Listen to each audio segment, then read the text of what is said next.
Please pray with me. God, may the words of my mouth and the meditations of all our hearts be acceptable in your sight, our rock and our Redeemer. Amen. So far in this sermon series, we've covered Hinduism, Buddhism, and Judaism. Thank you for that, Barbara. Today, we're focusing on Christianity, a world religion we should know something about. To get to the heart of Christianity, we'll begin with Jesus of Nazareth 2,000 years ago. Jesus was born to a Jewish family around 4 CE and grew up in Nazareth, a hill town of maybe 2,000 people. Jesus and his family were likely part of the laboring class, though he ended up getting baptized by John the Baptist and beginning his public ministry when he was around 30 years old. The hallmarks of Jesus' ministry were its itinerant and charismatic nature, a focus on fellow Jews in Galilee from the peasant class, prophetic sensibilities, preaching about the kingdom of God, a concern for the destitute and the oppressed, breaking social boundaries, miraculous activities like healings and exorcisms, and symbolic actions. Now, we must always remember that Jesus was Jewish. As scholar Amy Jill Levine rightly states, Jesus of Nazareth, dressed like a Jew, prayed like a Jew, most likely in Aramaic, instructed other Jews on how best to live according to the commandments given by God to Moses, taught like a Jew, argued like a Jew with other Jews, and died like thousands of other Jews on a Roman cross. Now, it's quite a leap to go from Jesus of Nazareth to the Christian church. After his death around 35 CE, something remarkable happened: the resurrection. The reason we are sitting here in church today is because Jesus rose on a Sunday. Every Sunday is considered a little Easter. In the end, Jesus' followers experienced him as a divine presence and reality after his death. From a historical perspective, the belief in Jesus' resurrection resulted in his followers continuing to teach his message, to walk in the way of love he embodied. They ended up proclaiming him as the Messiah, the Anointed One, and they opened up the movement to Gentiles. Peter, Paul, and James, the brother of Jesus, helped shape the early faith. Essentially, what began as a Jewish reform movement among peasants in Galilee spread to Rome and Constantinople and beyond, and eventually became a separate religion, Christianity. It's important to explore some early church history to see this progression. At first, there was persecution and martyrdom, but the message spread through oral traditions, bearing in mind Jesus' instructions we heard today. Go therefore and make disciples of all nations. Paul's letters of instruction and encouragement were circulating as early as the 50s, and the Gospels, which recounted Jesus' life and teachings, were recorded around 70 to 100.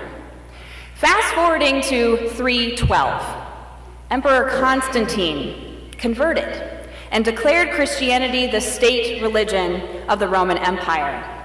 The Nicene Creed was written around 325 to determine which beliefs were correct. Actually, during the patristic period, 100 to 600, there were theological litmus tests in the form of creeds to determine Jesus' nature, and various church councils decided which writings would be included in the Christian canon. So even as church leaders, attempted to work out theological differences. It was clear that the early diversity of the Jesus movement was here to stay. In 1054, there was the Great Schism between the Roman Catholic Church and the Eastern Orthodox Church. There was hope that the schism could be mended until Roman Christians destroyed Constantinople during the Crusades in 1204.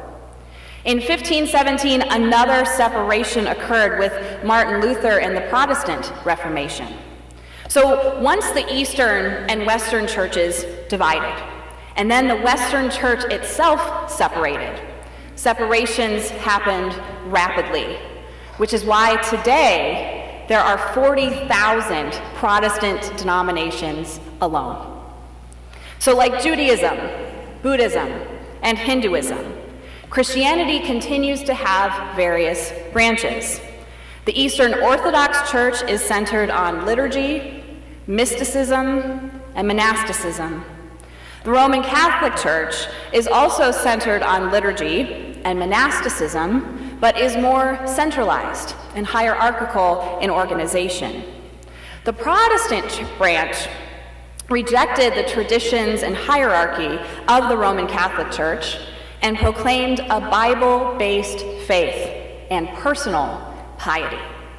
Christians still disagree about how to follow Jesus' teachings, how to interpret the Bible, and even what books to include. The emphasis placed on tradition versus modern sensibilities. Theological understandings of the Trinity, atonement, the sacraments, theodicy, ecclesiology, etc. And how to structure and govern the church. Where does power lie?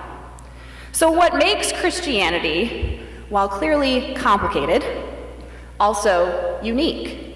A great articulation comes from the poet Christian Wyman, who wrote "My Bright Abyss" as he came to terms with cancer. Wyman couldn't help but reflect on his faith, writing, "I don't know what it means to say that Christ died for my sins. Who wants that? Who invented that perverse calculus? But I do understand, or intuit rather, the notion of God not above or beyond or immune to human suffering, but in the very midst of it, intimately with us in our sorrow, our sense of abandonment, our hellish astonishment at finding ourselves utterly alone, utterly helpless." We hear this further echoed in the words of Nicholas Wolterstorff, a Christian philosopher whose son died tragically in a mountain climbing accident when he was only in his 20s. Wolterstorff wrote, "God is not only the God of the sufferers, but the God who suffers.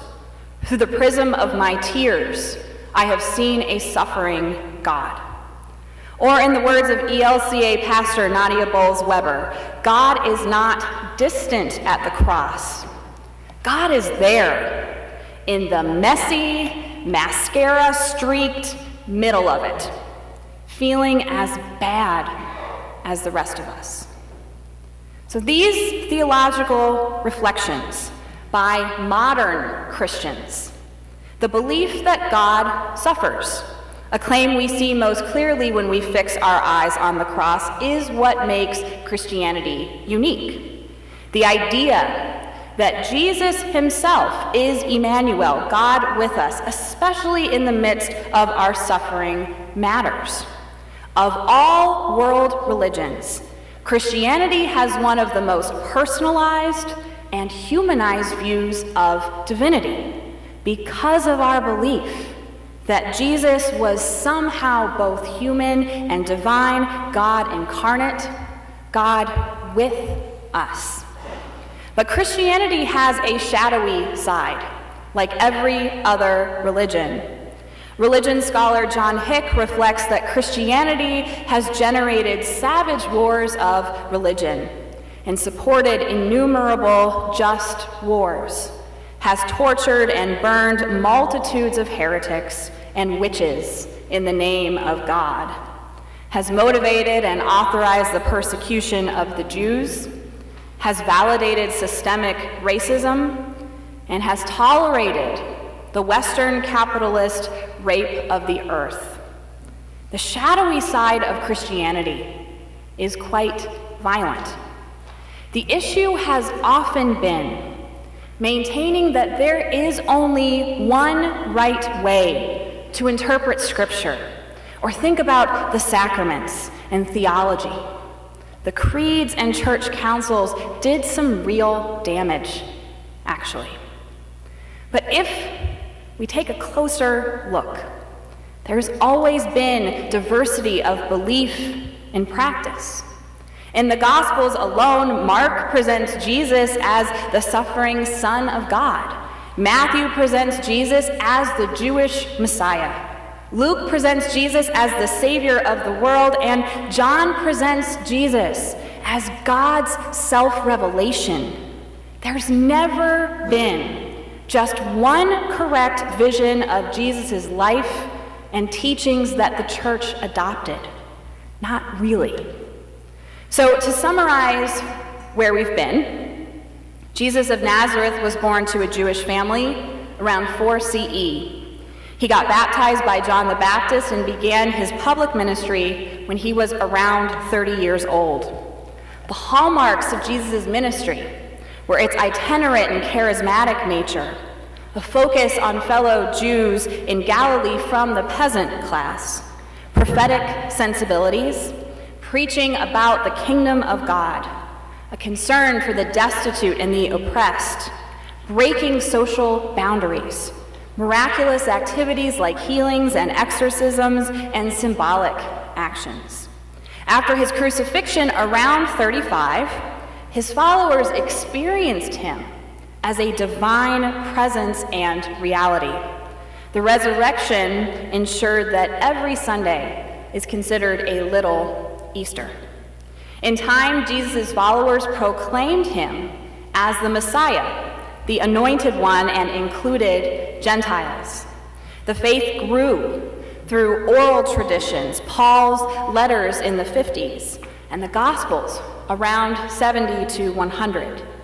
In 312, Emperor Constantine declared Christianity to be the state religion of the Roman Empire, and the Nicene Creed soon followed.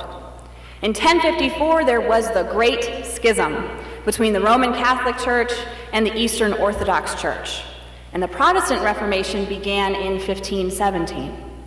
These churches remain the three branches of Christianity.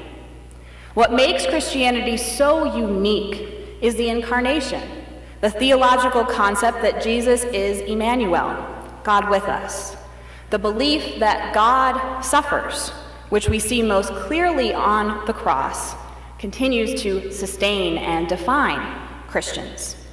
Like all religions, though, Christianity has a shadowy side, including participating in or authorizing wars of religion, persecuting perceived heretics and the Jewish people, validating racism, and tolerating the destruction of the environment.